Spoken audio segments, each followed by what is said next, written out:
here with James Lugo Music. And Bo! Come here, Bo. Say hey. Oh! There he is. There he is. The band mascot. Anyway, we got a fun little video here.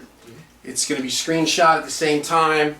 I got my buddy Tate Richardson. Yep. Hey guys, hey, how's it going? He's the guitar player in 9 Mile High. And we're going to be going through some high gain profiles, Kemper profiles. I've got about 25 of them in here. This obviously isn't every one of them. A number of them are the ones that I use, that I have. Some of them are, you know, just over time.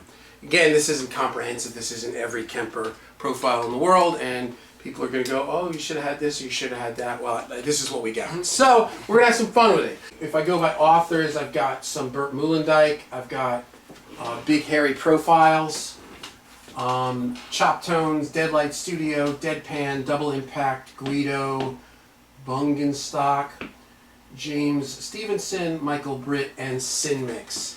It's a total of 23 rigs, and we're just going to run through them and have some fun. Some of these I'm really well adjusted to. I've been using a couple of ones that I use a lot because I've had them. Have been the let me see. Let's go by amp name. I guess I don't know. Dual rack. Yeah, the Chop Tones dual rack. Play a second. Let's make sure we got sound. Good. That's one that I like a lot. And the what is it? What is it? It's the Diesel. Oh, the Deadlight Studio Diesel VH4. Hit that. I use that one a lot. I also use this like Boggy Helios, the Michael Britt. And you know, it's going to be weird comparing these because some of them are going to be a little bit apples and oranges. Right. Some of them are different. There's Friedman, you know, the brown eye profile of Bert Muhlendyk, and then it, you know, we can go to like, you know, some angle that's really much brighter, much edgy. But you get the gist of it. It just gives you guys a chance to oh, thanks, Dean, to you know, to check things out. So anyway, we're gonna have some fun with this. Are you pumped? Yeah. And we're not gonna do like a standard guitar thing that we're gonna play over and over again. We're gonna just whatever kind of inspires him based off the sound. You may play one, it's more of an AC/DC thing, and then the next thing he feels like more of a Metallica or, you know, Van Halen or whatever. So just play what you're feeling. What else? There was something else. Oh, and I've got a I've got a rack mount Kemper here. Set, everything's off, no effects, no gates. I shut everything off. I just run it like a JCM 800, and he's plugged straight into it. There's no pedals. There's nothing. This is bone dry, high gain. Les Paul Studio. So yeah. All right. So let's do this. So, ladies and gentlemen, this is 5150 Red. It's an EVH by Double Impact.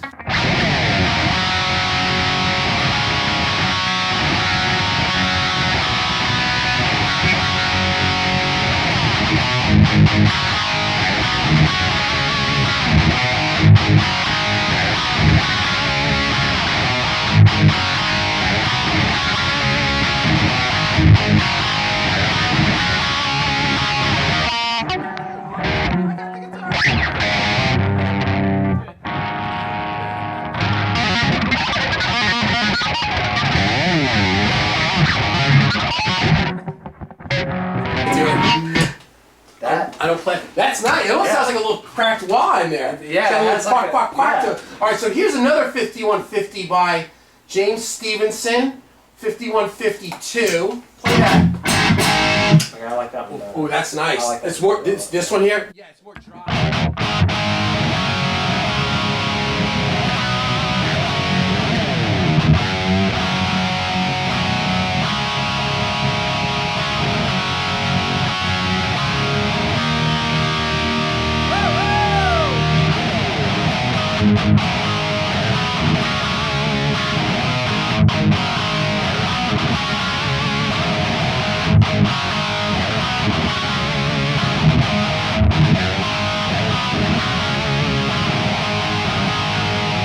I like it. Yeah, I like that one more, man. Yeah, so Than the here's first one. here's double impact 5150. And we'll just do the same riff? Yeah, just, Okay. you know, just. And then the James Stevenson 5152. Natural, Yeah. it's more dry or something. And the other one's has it's a little more beefier. Yeah, there's a little It's- quack to it. All right, here is a Bogner Fish, which is that preamp, power amp, preamp, whatever rack thing that was made famous because that's what Jerry Cantrell used, I think, on Facelift and maybe even Dirt. It's a Bogner thing. So here is a Big Fish by Big Hairy Profiles is the name of the phone. Excellent. All right.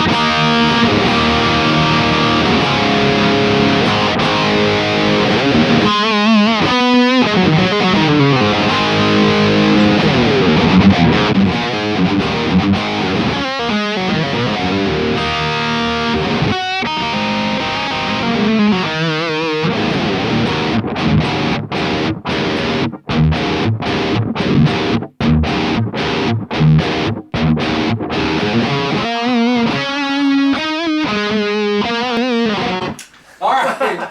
Oh, here we got another 5150. This is a block letter 5150 by our author is Deadpan. Play this.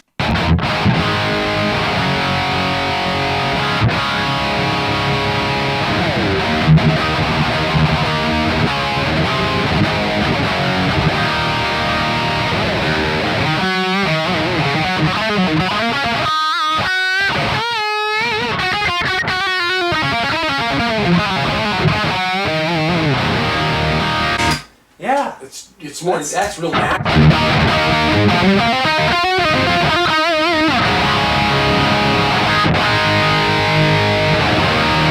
See these profiles is a little bit different volume. I'm not making any adjustments or any EQ. And when I make the video in Camtasia, I can adjust them to be a little more even. I just want to roll this. All right. That's not too bad. No, I kind of like that. It's more dry. It's more like, so here's James Stevenson's 5152. And Deadpan's Block Letter. Partially. Yeah. It's not as, it's nice though. They're both nice. All right, here we go. This is Chop Tone's Dual Rec. Oh, okay.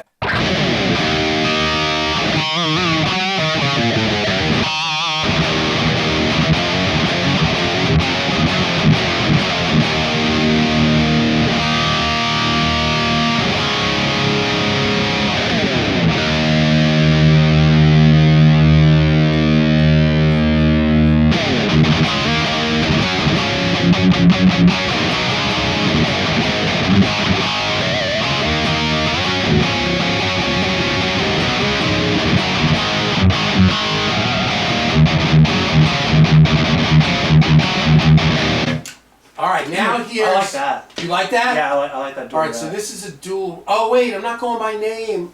Oh, amp name. I see. That's why they're not all lining up because I've got another rec here somewhere. Yeah. Oh yeah, I've got a Sin Mix. thought. This is Sin Mix Triple Rec. Yeah.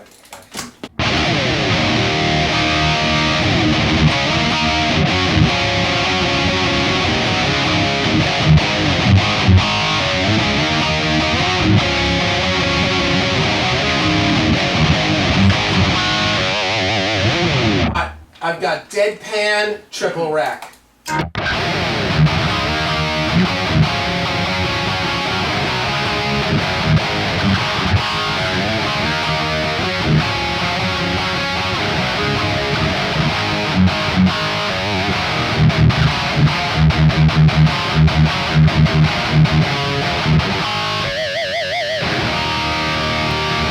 All right, so let's go back. So we've got Chop Tones Dual Rec.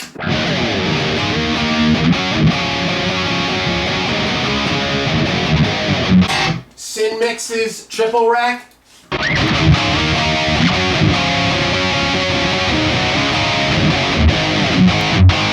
Deadpan's Triple Rec.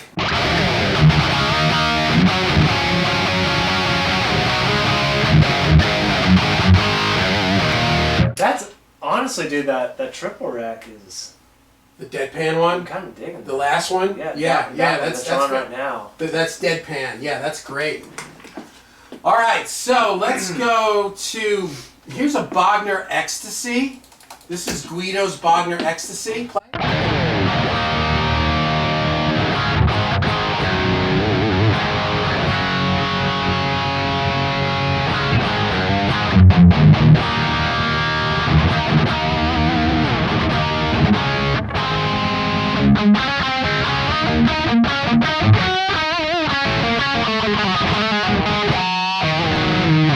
I just added a little treble and presence. Now play it. A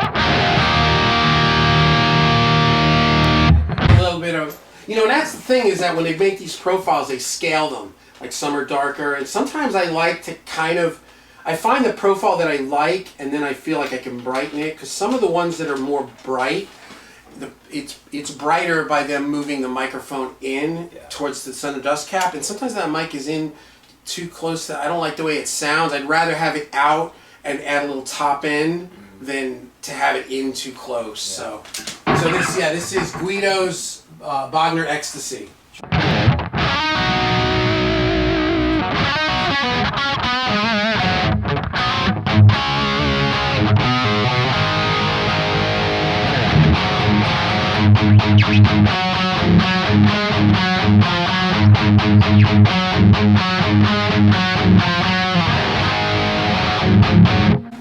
And that's the best part of this. He's 19 years old. He's in a rock and roll playing guitar. That's pretty freaking good.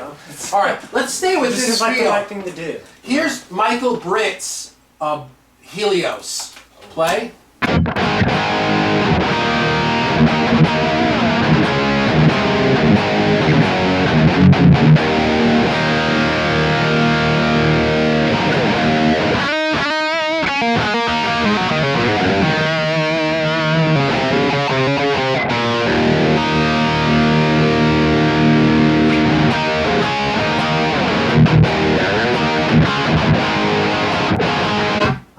Yeah, and that's the thing, so for me, making so much, pop music and stuff, and all this middle of the road singer-songwriter, when somebody wants just crunch in the background, that's the one I grab. Really? Yeah, there's something about the way the Boggy Helios thing, the Michael Britt Helios, just kind of, it sits behind the vocal real nice.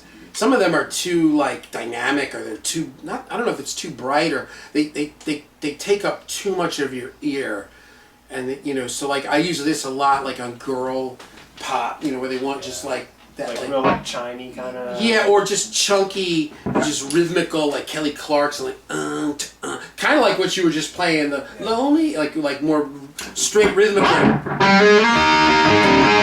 main rhythm part. Let's move on. Let's go to now. This is I've got a bunch of other ones all right. So here is Bert Moulendijk's. Is there Soldano? There is. I'm going to go to that next. Nice. We're going to do kind of more of the Marshallies right now. So this is Bert Moulendijk's Super Lead 100.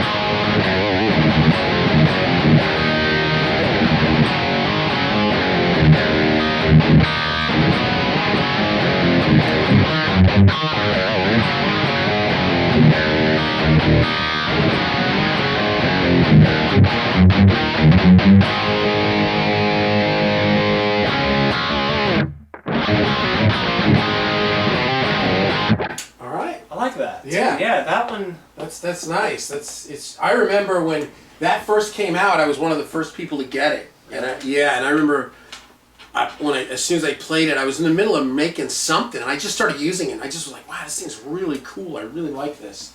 All right, here's Sin Mix's SLO. Nice. Heck yeah. Okay. That's great. Yeah, that's.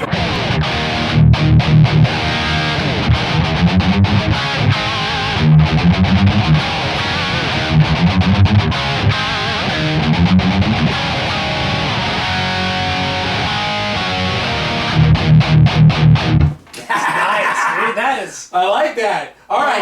Wait, hold on. All right. Can keep it on there for Yeah. All right. So this is the Sin Mix SLO.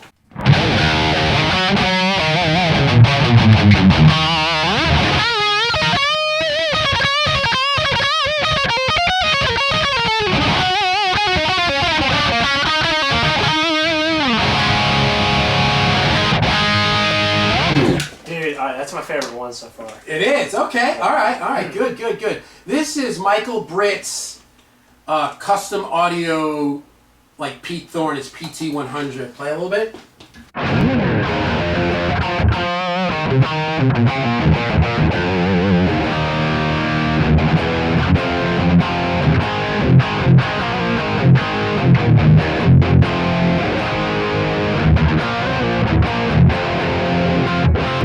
That's a little on the darker side. Yeah. All right,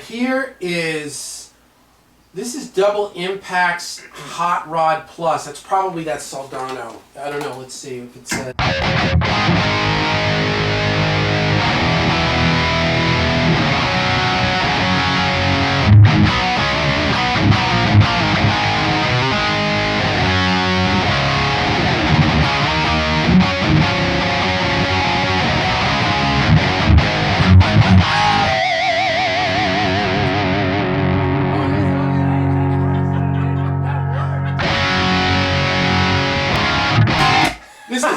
This is Big Hairy Profiles JM Pre with a VHT EL34. I don't know what it is. Play.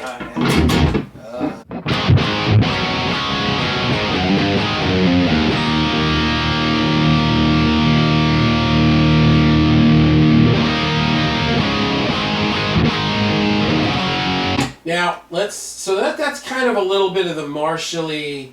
So a little recap. Here was that. Here's the Burt Muhlendyk Super 100, and here's the Sin Mix SLO. Now the Sin Mix also had this one called Razor Blackhawk.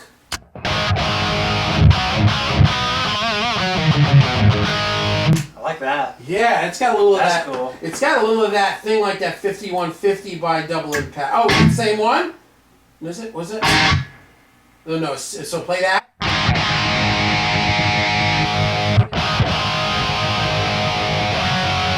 This is Sin Mix Razor Blackhawk. I don't even know what that is.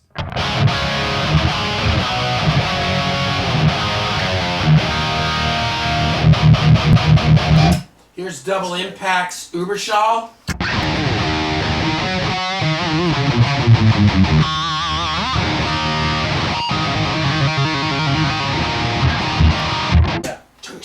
Right. Yeah, it's definitely I like that. I like that. All right, let's go to some VH4s. Now here is Guido Birkenstock's Channel 3 VH4.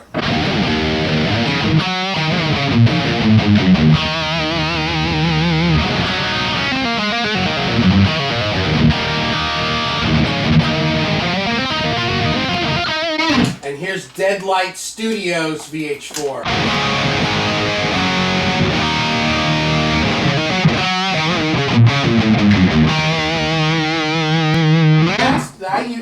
I use that a lot, but now some of these profiles that we're playing today are new. I bought them or found them or whatever, so I may start to add other things because I do like that. I like that, but I also really liked some of the other ones. I really like this Sin Mix Razor Black. Hold on, what? I like my favorite so far is Soldano. The SLO. Here's Sin Mix. That one. Perfect. It's like so natural. All right, so here is a double Impact's Dragon. I guess it's some sort of something.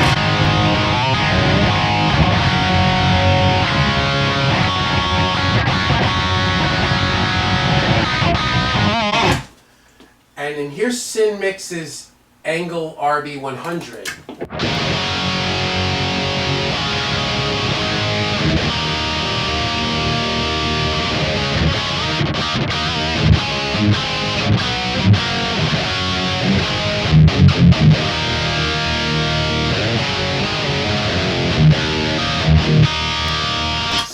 that. Yes, and some of these are like that's like some of them are not really my thing, but that's why you play them out there because somebody may listen to this like that. Like I thought when you were playing that, I'm like, well, I never really use that kind of sound because it's too big and like. But see, that's the thing. It's like everybody's got their trip. So I added a few of them on here that I normally like. A Knucklehead by Double Impact.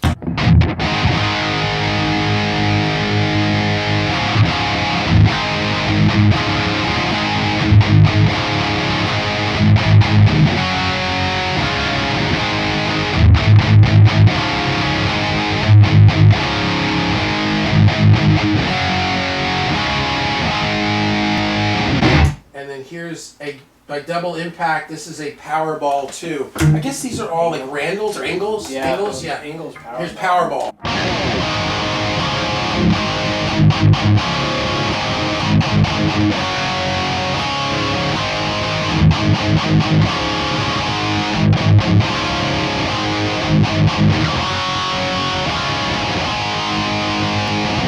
And then here is Uberschall by Double Impact.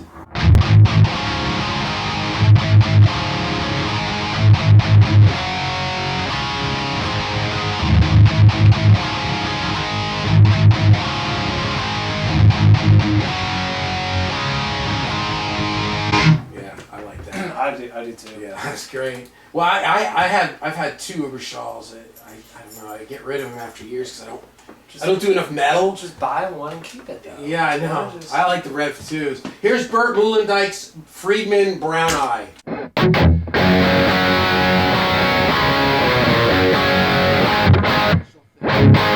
Let's recap a few of them. I like this block letter. Play the block letter.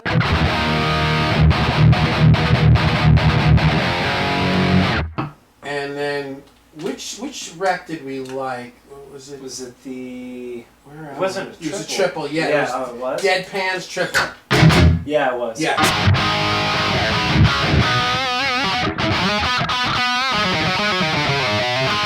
Sin mixes.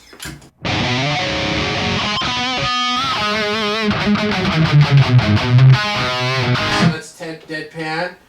Sin mix SLO.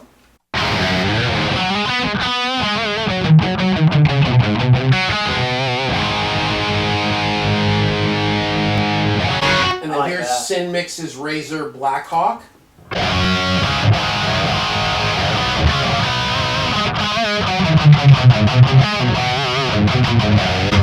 It's different. It's With well, you know, it that, almost has like a. It's almost like a like it's a little wall. cracked wall. Yeah. Just It could be a phase thing. It could be, I don't know what it is, but it could be cool sometimes. I don't know. Here's Burt Muhlendyke's Super Lee 100.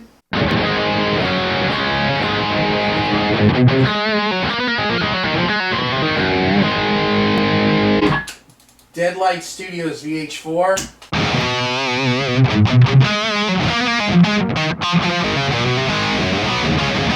Anyway, you guys get an idea. What do you think? You tell the people what you think. I mean, the ones that really struck me was the SLO, the Soldano, Right, that's Sin Mix. and the Uberschall at the very bottom. I Yeah. think. Yeah. Let's play that a second. Double Impact.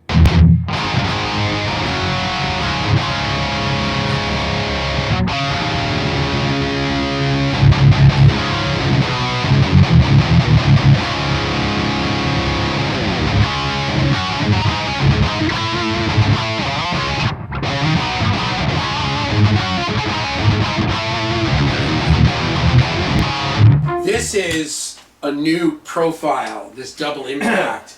And I remember when I downloaded them all and I was click, click, click, click, click, click, click. And as soon as I hit that, I was like, whoa. Immediately was like, oh, that's cool. Dude, that's real sick. nice. So that's double Impact, Uberschall. Here's Sin Mix's SLO.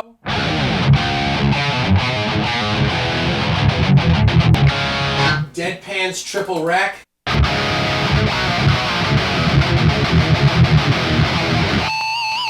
Here's Deadlight Studios VH4.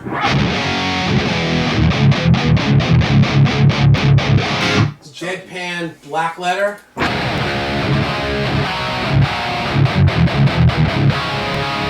and let's end with some Das Überschlag.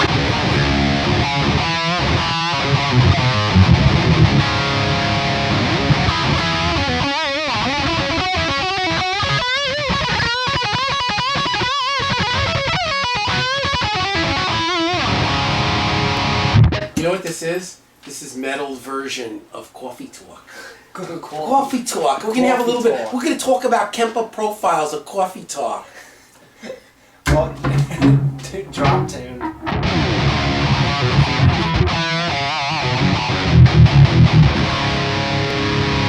Play balls.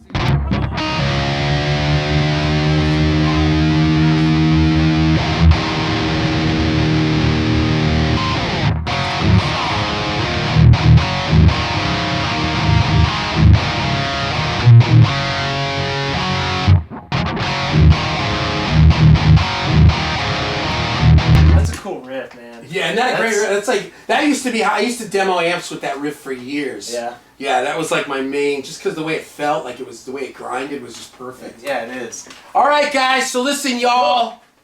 Tate Richardson. Wait, what did? Oh, Sebastian. Hey, I know that riff. Yeah. Yeah, he knows that riff. What's up, Sebastian? That riff just bought him a car. So, I don't know if I bought you a car.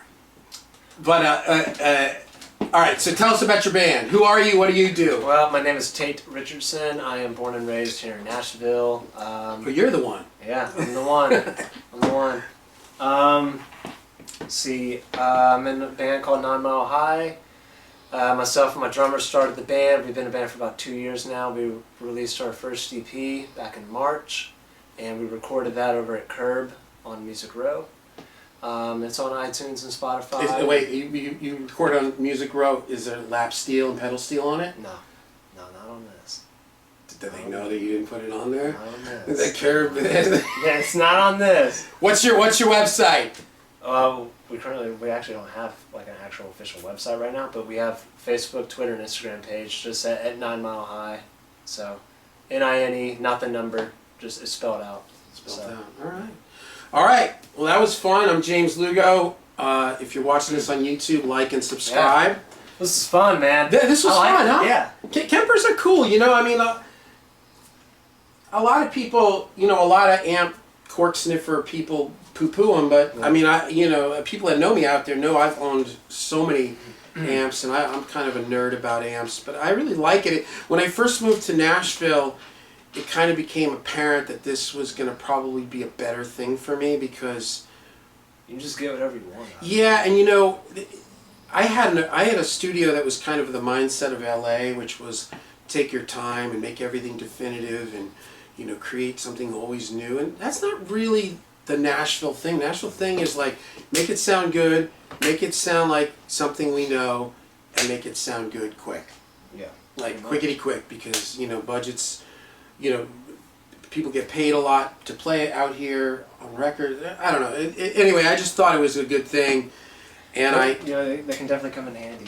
For sure. Yeah, I like it, and I've gotten the hang of blending it with my Marshalls and AC30 and all that stuff. Getting the polarity and the phase and everything, and the time aligning it. I've got it down with science, so I like it. It's not for everybody, but that's fine. Some people like that Axe effects too. I do like the Axe. See, I tried them back and forth, and I didn't. The thing I didn't dig about the Axe effects was the interface looked like a Roland keyboard. Yeah. Like me being like an analog kid, it was a little like not my thing. But like Nate Perry posted up, and he said, "Oh, I never was into the Kemper. I like the Axe effects." For some of our demos before we went over to Curb to do it like professionally, we'd use Axe effects. Yeah. For guitar. Well, that's like it. I liked it. A lot of the records that I mix here have Axe effects because my assistant Johnny, who plays guitar with me, he's got Axe effects. So sometimes he does the guitar tracks at home, brings them in, or sometimes he brings his Axe effects in and we blend it with amps and Kemper. So I go back and forth. I think they're cool, man. I don't know. I think it's all good, man. And I think that I think if you have an Axe effects or Kemper and you can't make it sound good, then maybe it's not your thing. Yeah, I agree. There you go. I'm an amp guy though. At the end of the day. Yeah. I mean, well, yeah. So am I. But you know what it is? I don't have the space to have the amp collection anymore. Yeah. And you know, don't get me wrong, a 77 Marshall sounds great, and an AC30 sounds great, but after a while, if you're making records every day, you feel like you're painting with blue and red. You've only got 2 colors. Mm-hmm. Like, yeah, no, I agree. Like some of the stuff I use a lot of the Michael Britt stuff because I'm out here. Man, his Matchless is killer. I'll blend that with the AC30 and pan it and get this nice wide stereo thing, and you know, divided by 13 and Helios. Like all these amps, I would never buy some, you know, whatever top hat $33,000 amp. I just wouldn't buy it. But now I've got something that sounds, you know, in theory it sounds like it. You know, it's a recording of it. But anyway, you get all the sounds you want. You know. Yeah. So cool. Like and subscribe.